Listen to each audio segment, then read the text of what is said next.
मालती दासी सारे देवी देवताओं की भक्ति करती थी। गिरिराज की परिक्रमा, शिव जी के व्रत उपवास और माँ काली की अनन्य भक्त थी।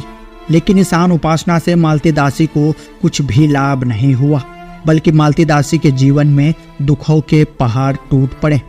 मालती जी को भूत प्रेत की बाधा ने जकड़ लिया और शारीरिक दर्द इतना ज्यादा था कि मालती दासी अब तो दीवारों में सिर पीटने लगी थी। मालती दासी को संत रामपाल जी महाराज के ज्ञान का पता चल चुका था, लेकिन संत रामपाल जी महाराज की शरण में जाने से पहले ही वो जहर खाकर अपनी जान देने चली थी। लेकिन फिर उसने संत रामपाल जी महाराज को ये कहकर चैलेंज कर दिया कि अगर तुम पूर्ण परमात्मा हो तो मेरा दर्द तुरंत खत्म हो जाए तो मैं आपकी शरण ग्रहण कर लूंगी। और इसके बाद तो चमत्कार ही हो गया। संत रामपाल जी महाराज जी से नाम उपदेश लेने के बाद इसके अलावा भी मालती दासी के जीवन में कई ऐसे अद्भुत चमत्कार होने लगे, जिनकी पूरी आप बीती खुद मालती दासी की जुबानी सुनिए इस वीडियो में। नमस्कार जी। साहिब सर जी। क्या नाम है आपका? मेरा नाम मालती है। आप कहाँ से आए हैं? ग्वालियर जिला पड़ता है। संत रामपाल जी महाराज जी से नाम दीक्षा कब लिया आपने? गुरु दक्षिणा ली थी हमने 2014 में। संत रामपाल जी महाराज जी से दीक्षा लेने से पहले आप क्या भक्ति साधना करते थे? सभी देवी देवताओं की भक्ति करते थे। सभी देवी देवताओं की भक्ति करने से मतलब हम गिरिराज जी की परिक्रमा भी देते थे। 3-4 साल हमने गिरिराज जी की परिक्रमा भी दी थी और 3-4 साल गिरिराज जी की परिक्रमा देने के बाद फिर हमने शंकर भगवान का व्रत भी किया था, मतलब 16 सोमवार भी किए थे। उसके बाद में और भी उपास ही रहते थे हम बहुत ज़्यादा। 9 दरगाहों में भी उपास ही रहते थे, 9 दिन का उपास करते थे।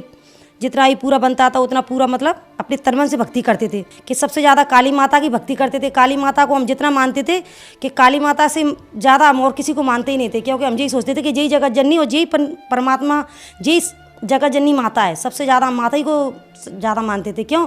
क्योंकि माता से हम यही सोचते थे कि 9 दिन की उपास रहने से, इनसे उपास करने से हमारे सारे पाप, सारे दुख दर्द सब दूर करने वाली हैं यही।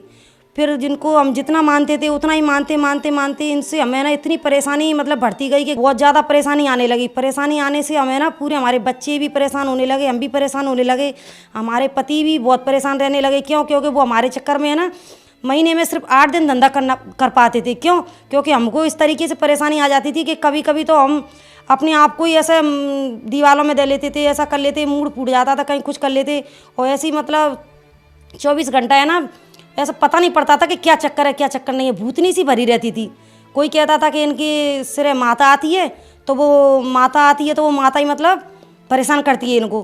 तो माता पे भी हम गए, जी बोले कि क्या नाम है, माता तो है लेकिन काली माता है, चलो तुम काली माता पूज आओ, इससे इनके काली माता पूजने से इनकी ये परेशानी दूर हो जाएगी।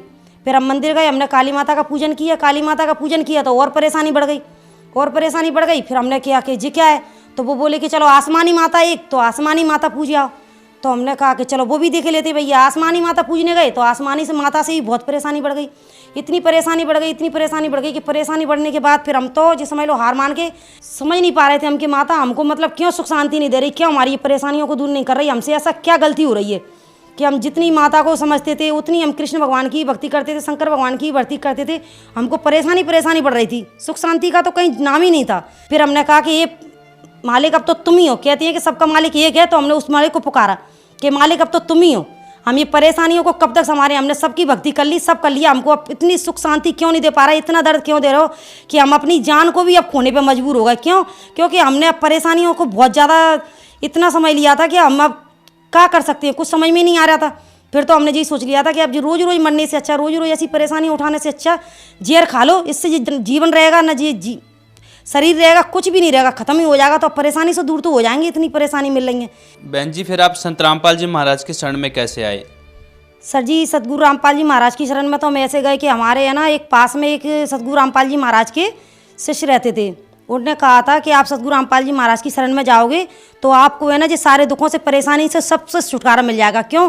क्योंकि वो पूर्ण परमात्मा वहाँ पे भक्ति और ज्ञान को समझाते हैं और सही मार्ग, सही रास्ता बताते हैं। क्योंकि वहाँ पे जाने से हर इंसान का, हर परेशानी का हल मिल जाता है और सारे दुखों का संकट मिट जाता है सारा।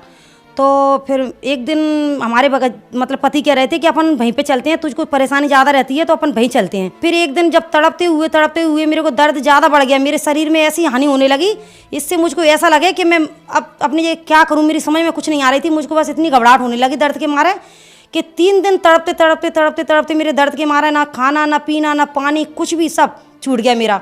अब तो फिर मुझे ऐसा लगा कि इससे ज़िंदगी में तो अब मुझे चाहिए ही नहीं है ये ज़िंदगी। ऐसे तड़प से मरने से, इस तड़प तड़प के मरने से अच्छा तो इस ज़िंदगी को मैं एक बार ही ख़त्म कर दूँ, जिससे मैं तड़प तड़प के मरने से बढ़िया तो मैं एक बार ही मर जाऊँ।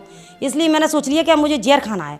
फिर मैंने जहर खाने के बाद सोची तो फिर मेरे मन में एक विचार आया कि सदगुरु रामपाल जी महाराज का वो हमको शिष्य मिला था, वो इनको बता रहा था कि वहाँ जाने से सारी परेशानियाँ दूर हो जाती हैं। तो उन्होंने कहा कि तुम वहाँ पे जाओ गई, तुम्हारी सारी परेशानियाँ वहाँ से दूर हो जाएंगी। फिर मैंने कहा कि बता रहे थे वो सदगुरु रामपाल जी महाराज के जहाँ जाने से परेशानी दूर हो जाती है। तो फिर मेरे मन में एक विचार आया कि अगर सदगुरु रामपाल जी महाराज अगर थोड़ी बहुत भी अगर आप भगवान हो या कोई भी थोड़ा बहुत आप में शक्ति है तो मेरे को बस इतना आराम दे दो कि मेरे जहाँ इसके दर्द के मारे मेरे प्राण निकल रहे हैं, मुझे इतना दर्द हो रहा है, इस दर्द में मुझे रुपया में चवन्नी भर आराम दिखा दो आप। अगर आप मुझे रुपया में चवन्नी भर आराम दिखा दोगे सदगुरु रामपाल जी महाराज तो मैं आपकी शरण में आऊँगी, सारे देवी देवता को त्याग दूंगी, मैं किसी की भक्ति नहीं करूँगी, ना किसी के पास जाऊँगी, कभी किसी का नाम नहीं लूँगी, सिर्फ तुम्हारे सिवा। सदगुरु रामपाल जी महाराज मुझे बस रुपया में चवन्नी भर आराम दिखा दो बस। इतना तो मैंने कहा, इतना मैंने सोचने के बाद कहने के बाद मेरे मन में एकदम से सोचने के बाद ऐसा लगा मुझे कि जो रुपया मैंने चवन्नी भर आराम मांगा था मेरा पूरा का पूरा दर्द इस तरीके से निकल गया जैसे कभी हुआ ही नहीं था। मैंने उठ के खड़ा होगा कि देखा, मैंने एकदम से सारे शरीर को मैंने देखा, मेरे दर्द हो रहा था, मैंने पूरा दर्द इस तरीके से महसूस किया तो मुझे कुछ लगा ही नहीं कि दर्द है कि नहीं, वो दर्द गया कहाँ। फिर मैंने कहा कि जी दर्द मैंने परमात्मा सदगुरु रामपाल जी महाराज को नाम लेने से ही दर्द चला गया, तो ये तो बड़े शक्ति और पूरे परमात्मा तो फिर यही है। अभी तक हम कहाँ भटक रहे हैं, कहाँ फिर रहे हैं, जबकि परमात्मा का नाम में इतनी शक्ति है तो जब उनके जहाँ जाएंगे तो कितना आराम मिलेगा। फिर मैंने कहा इनको बुलाया जल्दी से जल्दी हमारे पति को बुलाने से मैंने कहा कि अब तुम जाओ सदगुरु रामपाल जी महाराज के शिष्य के पास जाओ कि वो कब जा रहे हैं वहाँ पे बरवाला आश्रम जाएंगे। अब तो हम कोई किसी की भी नहीं मानेंगे और किसी की हमें भक्ति नहीं करनी, सब त्याग दो बिल्कुल भक्ति। अब हमको किसी की भक्ति नहीं करनी, हमने भक्ति करके देख लिया कि हमको क्या मिला है। अब हमको जो मिला है वो सदगुरु रामपाल जी महाराज के नाम लेने से जब मिल गया हमको सब कुछ, तो हमको अब क्या भक्ति में रखा है, हमने सारी भक्ति देख ली, अब हमको कोई भक्ति नहीं करनी, सारी भक्ति त्याग दो और हमें सदगुरु रामपाल जी महाराज के पास ले चलो। अब तो फिर बरवाला आश्रम हम सदगुरु रामपाल जी महाराज के पास गए। सदगुरु रामपाल जी महाराज के यहाँ जाने से हमने नाम दक्षिणा ली थी। नाम दक्षिणा लेने से फिर हमें उनने ज्ञान बताया था कि ऐसे ऐसे भक्ति करो, परमात्मा की पूर्व परमात्मा की भक्ति है जी। बहन जी, आपने बताया कि आपने जहर खाने की ठान ली थी, आप बहुत अपने जीवन से परेशान हो गए थे और सिर्फ सतगुरु रामपाल जी महाराज जी का नाम लेने मात्र से ही आपका जो दर्द था शरीर में वो ठीक हो गया। फिर आप सतगुरु रामपाल जी महाराज जी की शरण में गए तो आपको और क्या लाभ मिले? फिर परमात्मा की हमने ना नाम दक्षिणा ली। नाम दक्षिणा लेने से परमात्मा की हमने भक्ति करी। भक्ति करने के बाद उनका ज्ञान समझा, उनका सही जो हमको परमात्मा ने सही भक्ति दी थी सद्भक्ति, उसको समझा। उसको भक्ति को करने से फिर हमारे मन की जो पूरे परमात्मा की जो पूरी धारा थी वो हमको सही रास्ता सही मंजिल मिल गई। और सही रास्ता सही मंजिल मिलने से फिर हमको है ना सारी परेशानियों से ऐसा छुटकारा मिल गया कि परमात्मा ने हमसे जी समझ लो मालिक की भक्ति ज्ञान करने से हमको है ना इतना लाभ हुआ कि अब तो हम बता ही नहीं सकते। क्यों बताने से भी, क्योंकि मालिक की जितने बताएंगे उतना शब्द कम है हमारे लिए, क्योंकि परमात्मा मालिक की भक्ति में इतनी शक्ति है कि सारे दुखों को संकटों को सबको दूर कर देती है। उसके बाद में फिर एक दिन हमारा बच्चा बीमार हो गया था। उसको बहुत ज़्यादा बुखार आ गया था। फिर बुखार आ गया था तो फिर मैंने कहा कि चलो मैं दवाई दिला लाऊँ। तो उसको दवाई दिलाने गई, उसके सिर पे बुखार चढ़ गया था, बहुत ज़्यादा सिर पे बुखार चढ़ गया। बुखार चढ़ने के बाद सिर पे डॉक्टर भी घबरा गया, डॉक्टर ने भी पसीना छूट गया था, डॉक्टर का भी कहने लगा कि इसके दिमाग पे बुखार चढ़ गया है, फिर आप उसने है ना इंजेक्शन कुछ भी नहीं लगा, बर्फ़ की पट्टी रख दी। पट्टी रखने से उसका बुखार थोड़ा उसको ऐसा दिखने लगा कि कहीं कुछ हो रहा है, उस मतलब ऐसा घबराने लगा वो बहुत ज़्यादा। घबराते फिर मेरा बच्चा कहने लगा कि मम्मी अब मेरे को बहुत हालत ख़राब हो रही है, मेरी डॉक्टर भी बोले कि हम कुछ समझ नहीं पा रहे। फिर मैंने परमात्मा सदगुरु रामपाल जी महाराज का नाम लिया कि ये परमपिता परमात्मा सदगुरु रामपाल जी महाराज, हम तो कुछ भी नहीं जानते, हम तो तुम्हारी शरण में हैं, अब तुम जैसे राखो वैसे ही रहेंगे। क्यों? क्योंकि तुम्हारे बच्चे हैं, अब तुम ही जानो। बस मैंने इतना तो कहा है, उसका एकदम से शरीर ठंडा पड़ गया, एकदम से शरीर उसका ठंडा पड़ गया। तो वो अपने आप आकर कहने लगा कि मम्मी चलो अब तो यहाँ से। तो मैंने कहा कि बेटा क्या तुम्हारा बुखार उतर गया? हाँ मम्मी मेरा पूरा बुखार उतर गया, मैं देखो बिल्कुल सही हो गया। तो मैंने सदगुरु रामपाल जी महाराज को परमात्मा को दंडवत करने के बाद फिर मैंने मालिक से कहा कि ये परमपिता परमात्मा बस सदगुरु रामपाल महाराज अब तुम ही हो, अब मुझे और किसी की मतलब वो नहीं है बिल्कुल भी। उसके बाद में फिर एक दिन मेरी लड़की भी ऐसे ही मतलब बुखार का ताव उनको भी चढ़ा, बुखार उसको भी चढ़ा। तो वो भी मतलब ऐसे ही उसके भी हमारे कभी बुखार नहीं आता था वैसे वो उसके दिमाग पे फिर उसके पे भी चढ़ गया बुखार। फिर मैंने कहा कि मैं अब कहीं नहीं जा रही, चाहे मरो चाहे जियो चाहे कुछ भी करो, परमात्मा अब तुम ही जानो, क्योंकि सदगुरु रामपाल जी महाराज अब तो हम तुम्हारी शरण में और तुम ही राखोगे तैसे रहेंगे। अब मैं कहीं भी नहीं जा रही, क्योंकि परमपिता परमात्मा अब तुम्हारे लिए हमने ये जीवन सौंप दिया। अब तो तुम्हारे हाथ में इस जीवन को, चाहे तुम जैसे भी राखोगे उसी हाल में रहना है अब तो।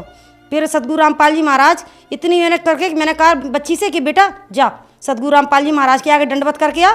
फिर मैंने भी दंडवत की, उसको जल दिया, प्रसाद दिया, और बस परमपिता परमात्मा को जल प्रसाद पाने से ही और दंडवत करने से ही उसका एकदम से शरीर था वैसी की वैसी हो गई। और कहने लगी कि मम्मी अब मुझे अपना काम करने दो, तुम अपना काम करो। फिर उसके बाद में मैंने कहा कि अब तेरा तबीयत ठीक हो गई तेरी थोड़ा?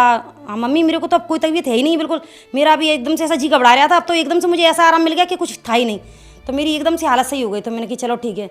फिर उसके बाद में एक दिन मैं सदगुरु रामपाल जी महाराज का दंडवत करते मुझे ध्यान आ गया कि सदगुरु रामपाल जी महाराज की दंडवत करते करते मैं सोच रही थी कि परमात्मा आप तो अंतर्यामी हो, आप तो सब कुछ हो। बाथरूम की सफाई कर रही थी मैं टाइल्सों पे, मतलब तेजाब से सफाई कर रही थी। तेजाब से सफाई करने से टाइल्सों पे मतलब सफाई करते करते ब्रश से एक दिन एकदम जाना क्यों मेरे एकदम से अचानक से आँख में तेजाब उछट गई।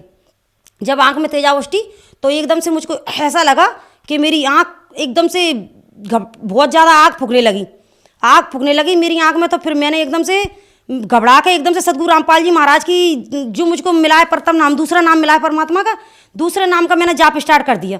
दूसरे नाम का जाप स्टार्ट करते करते एकदम से आग पड़ने लगी। मेरे बगल वाली जो मेरी पास वाली थी, सब मेरे बच्चे थे, वो सब बोले कि क्या हो गया मेरे आँख में तो तेजाब उछट गई।